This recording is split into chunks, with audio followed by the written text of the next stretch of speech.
ہر قسم کی عافیت کا نبوی نسخہ صبح و شام ایک مرتبہ پڑھیں۔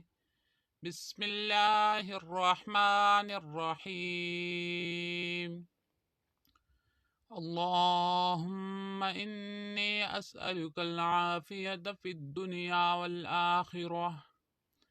اللہم انی اسألک العفو والعافیت فی دینی ودنیای واہلی ومالی۔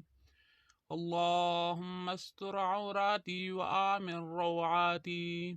اللہم احفظنی من بین یدی ومن خلفی وعن یمینی وعن شمالی ومن فوقی، وأعوذ بعظمتک أن أغتال من تحتی۔ ترجمہ: اے اللہ، میں آپ سے عافیت مانگتا ہوں دنیا اور آخرت میں۔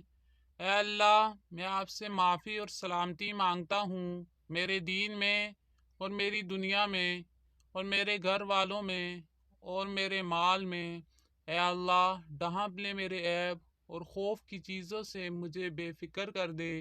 اے اللہ، میری حفاظت کر، میرے آگے سے اور میرے پیچھے سے اور میرے دائیں سے اور میرے بائیں سے اور میرے اوپر سے، اور میں آپ کی عظمت کی پناہ لیتا ہوں اس سے کہ ہلاک کیا جاؤں میرے نیچے سے۔ فضیلت: حضور صلی اللہ علیہ وآلہ وسلم نے زندگی بھر یہ دعا کبھی بھی نہیں چھوڑی ہے۔ ہر قسم کی عافیت کا نبوی نسخہ ہے۔